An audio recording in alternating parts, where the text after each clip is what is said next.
আসসালামু আলাইকুম প্রিয় দর্শক।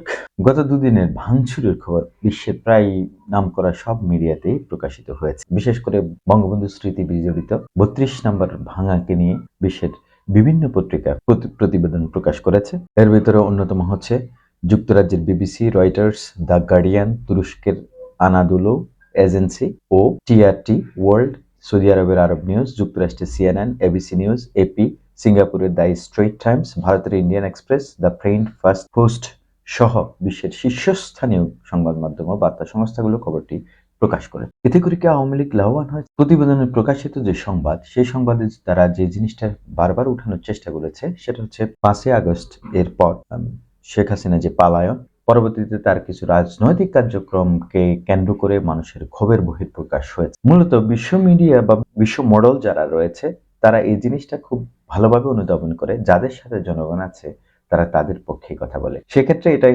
একেবারেই স্পষ্ট যে শেখ হাসিনা তার জনসমর্থন হারিয়েছে, এদেশের মানুষের কাছে তিনি ঘৃণার পাত্র হয়ে উঠেছেন এবং তাকে সহযোগিতা করা তাদের পক্ষে আর সম্ভব হবে না এবং তারা করবে না। এই জিনিসটা আওয়ামী লীগ এবং শেখ হাসিনা যত দ্রুত বুঝবে তত বাংলাদেশের মানুষের জন্য মঙ্গল, বাংলাদেশের জন্য মঙ্গল। আমি বলছি না আওয়ামী লীগ নিঃশেষ হয়ে গেছে, আওয়ামী লীগ থাকবে, হয়তো সেটা সময় বলে দেবে কিভাবে আসবে।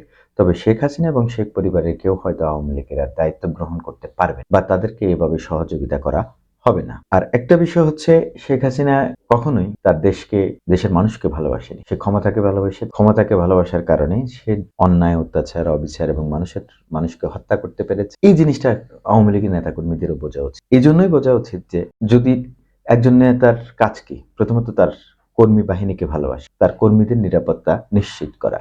তাহলে আমি এমন কোনো কাজ করব না যে কাজের কারণে আমার অধস্তন যারা আছে তারা বিপদের সম্মুখীন হবে।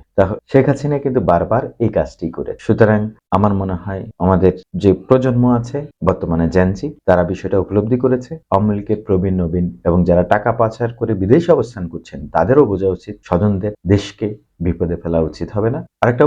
আরেকটা গুরুত্বপূর্ণ কথা হচ্ছে ডক্টর মোহাম্মদ ইউনূসকে সহযোগিতা করুন। কারণ ডক্টর মোহাম্মদ ইউনূস যদি না হতেন এই সরকার হিসাবে বাংলাদেশে, তাহলে বাংলাদেশে 3,500 নয় 3,500 বিদ্রোহ হতো এবং এত বিদ্রোহ হওয়ার প্রয়োজনও ছিল না। দুদিনেই টেনে নামিয়ে ফেলত। অন্তত গত দুদিনের ঘটনায় এটা উপলব্ধি করা উচিত। আমরা মনে হয় প্রত্যেকে আমরা এটা বোঝা উচিত যে সাধারণ মানুষ যেভাবে ক্ষেপে আছে, কোনো রাজনৈতিক ব্যক্তি বা কোনো রাজনৈতিক দল যদি এদিক সেদিক কিছু করে তাদেরকেও কেউ ছাড় দেবে না। ধন্যবাদ সবাইকে।